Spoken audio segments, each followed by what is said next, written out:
Radio check. Loud and clear. KSL Sports and KSL Podcast present Mode Push, an American view of F1, starting now. I'm stuck. He's looking gut with his honestly. I'm gutted. I'm absolutely gutted. I enjoyed this so much. Thank you. Thank you.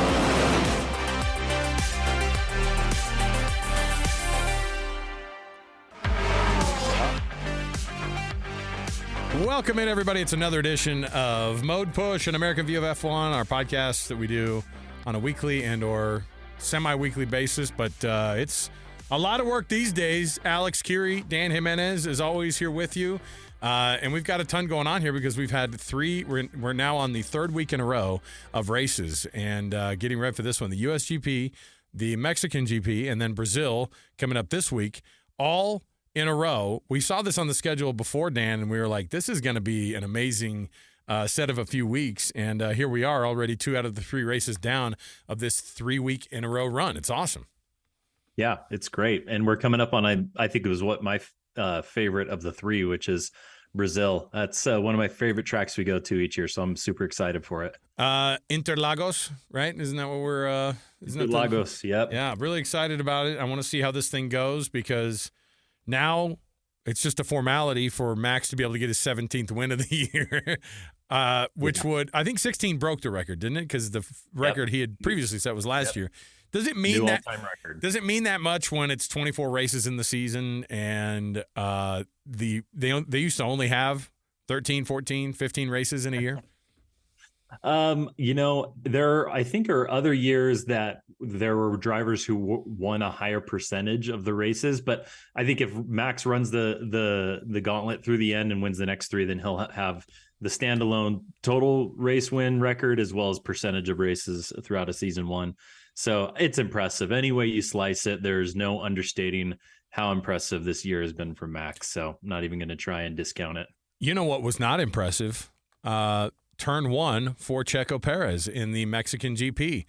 I don't think there's been a more disappointed fan base in the history of a race after all of that buildup.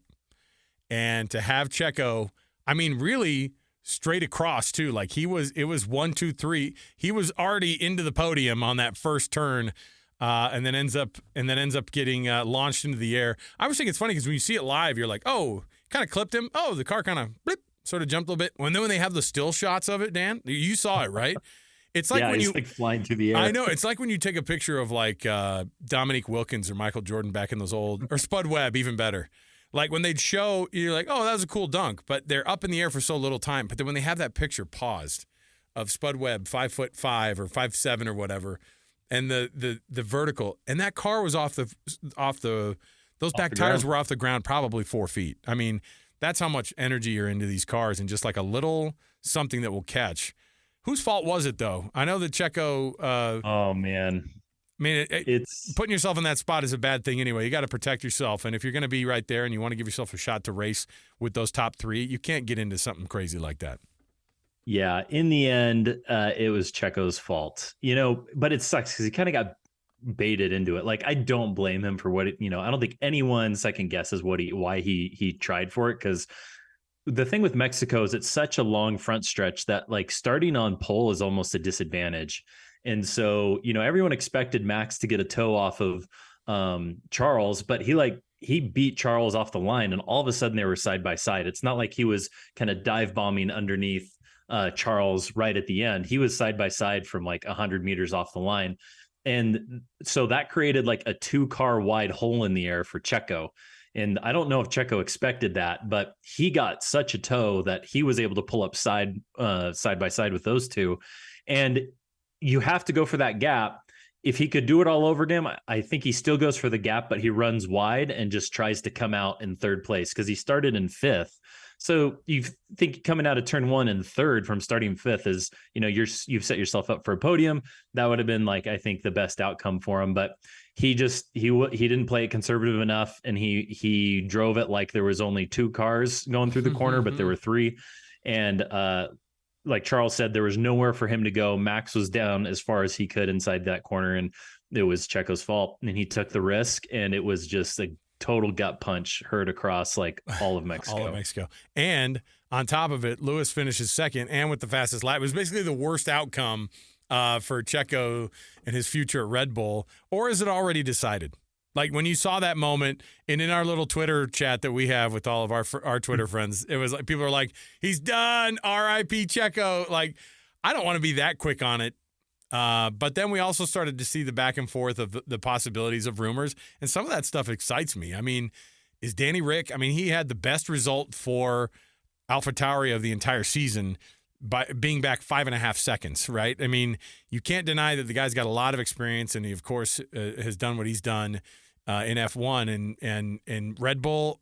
I think Helmut Marko still really likes that guy, loves the brand that he brings to Red Bull. It's something different, but I don't know. I mean, like if there's a rumor of Fernando Alonso going to Red Bull, I'm all over that too.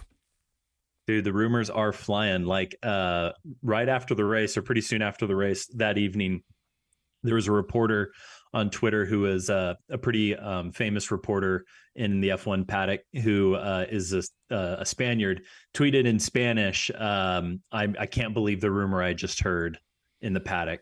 And then Will Buxton like doubled down on it as like he had heard the same rumor. And so that just has gotten the whole kind of just rumor universe going crazy, and so much crazy speculation. So you already mentioned one of them. It's that Sergio's done. He's either moving to another team or he's retiring. Jeez. Another one is Alonso's maybe retiring, or it's Alonso's taking Checo's seat at Red Bull. That one, it seems the least likely to me.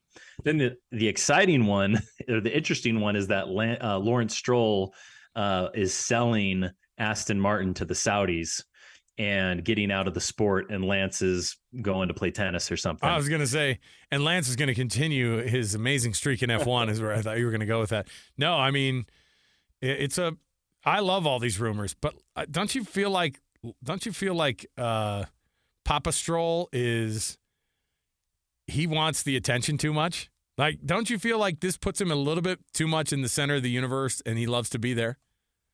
Yeah, he does seem like he's been doing it more for him than his son. Like I think I would imagine he would stay in the sport even if Lance decided to retire. So it would be surprising to me, especially after all the investment that they've put into that team, unless he got some crazy deal from the Saudis, which is very possible. Oh yeah. But again, I just don't think at this point he's motivated by money as much as he is ego. So I mean, you're at the top of the sporting world in F1 in a lot of ways. Is he going to go buy Manchester? Like, what's he going to do with his money if it's not an F1? So I think that one's less likely. I think it's either more likely that Sergio is retiring or Fernando's retiring is the big rumor. All right. So any other things flying around? Because it's not just that it's not just the seat at Red Bull that's very interesting if Checo ends up losing that gig. We've already fallen victim to some of the rumors that had Logan Sargent re-signing with Williams, and I was like, oh, I'm hopeful. And then someone's like, oh, fake account, parody account. And then I saw a bunch of different versions of that. And I don't know, is there any way Logan Sargent gets re-signed with Williams, or is his time in F1 totally done after one meager point? Right. He's not so far off of Albon's pace for some of the race, but then it seems like the races go on, he just starts to fall back, and Albon's like a shoe-in for 9th almost at every single race now. and Logan's fighting for 15th, and so I don't know. It's going to be a tough call. I think I've said it before. I think we're on a two-week timeline, or however long it is before Vegas. Because if they don't announce it in Vegas, then I think it's over with. But Williams might be holding out to see how the cards fall, if something is going to be announced at Red Bull or at Aston Martin. Because if Fernando's retiring or something else, like as soon as one driver is clearly not coming back next year, then that's what really gets all the ball rolling and all the dominoes falling. Last year it was Vettel retiring, and then we just had a slew of driver seat changes. And so Williams could be just playing it cool, knowing that they've got Sargent as a backup, but they might be able to nab somebody else if the silly season starts. I was brainstorming, and again, it's my brain, so it's not a lot of story. It's like a brain drizzle. And I was actually thinking about ways to improve F1. And I'm just straight up copying off of what the NBA is doing here in town, what soccer has done for years. And I was thinking about the possibility of a playoff of some kind, or like a separate, and I know they do this with the sprint races a little bit, and maybe but we have 24 races in the season, right? Mm-hmm. What if they did a playoff scenario, so to speak, that because and NASCAR does it, don't they? Don't they have a play? How does that work? How does the playoff work in NASCAR? Because, people poo-poo American racing, but I think that there's some version of that. In the NBA, like I said, they have the cups that they play for now in the middle, or this NBA Cup in the middle of the season. Soccer does like 17 different of these. Is there a way to, and maybe they make it that they're all racing in a spec car that's the exact same engine, and it has nothing to do with anything except for just to throw some controversy in there. You just have the same car that these guys are driving with the same engine, same spec. Is there some way to improve so that we can have, an in-season sort of tournament, so to speak, for F1? Yeah, so in NASCAR, they launched what they call the Chase, or the champion, and now they call it the playoffs. So it was originally branded as the Chase in 2004, and it was a 36-race calendar. And after 26 races, which they called the regular season, they reset the points. And it was all initially, I believe it was reset to like everyone was back on a clean slate, 0 points, and then you go 10 races to the end, and whoever performs the best over those 10 races wins the championship. And then about 5-6 years ago, they went to a playoff format where those last 10 races, they break it up into 3 races, 3 races, 3 races. So those 3 rounds, after those 3 races, you tally up like the points from those races to see who makes it into the next round. If you win a race, you automatically make it into the next round. So it's like win and advance is how it works, right? Which makes it really cool. So the guys really go for a win. And if you're like, you've wrecked out of the first 2 races going into that 3rd race, you still have a chance. If you win that race, you're making it to the next round. And then the 10th race is the championship race. And 4 drivers, I believe it's 4 drivers go in to that last race on an even playing field, and it's, hey, whoever finishes the highest of these 4, and it's usually a person who wins the race, wins the championship. I think it's been a necessary change for NASCAR. I think there's a lot of old timers that would, probably say that it's a bit too fabricated, but I think for our generation and what we require for new fans, having a playoff aspect is important. And I think it'd be very interesting to try in F1. Imagine if we made it to the summer break and we raced 2/3 of our races, and then we do a reset on the points with some amount of bonus points for races 1 or something. And then, everyone's had a chance over the first 2/3 of the year to catch up on all their development.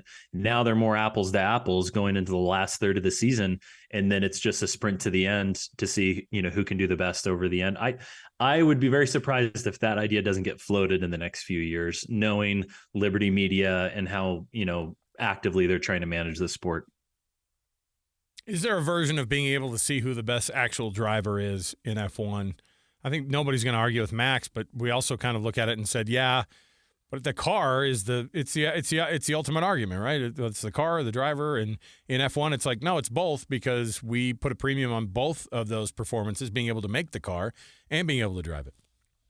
Yeah, you could do some sort of in-season, like the in-season tournament idea. You could do an in-season exhibition race that maybe counts towards the drivers' championships, and it's some sort of spec series where it's 20 identically prepared cars. That I think would be super interesting, but I think that would be hard to pull off in in the regular 24 races that we run, to somehow at some point switch to a spec series. That might be hard to do. All right, give us a little bit of a preview of this race in Brazil. What makes it interesting? I mean, we're obviously looking at this thing and watching to see if Lewis can chase down that 2nd place overall finish in the individual standings, but what's something that we should be watching for this weekend in Brazil? Yeah.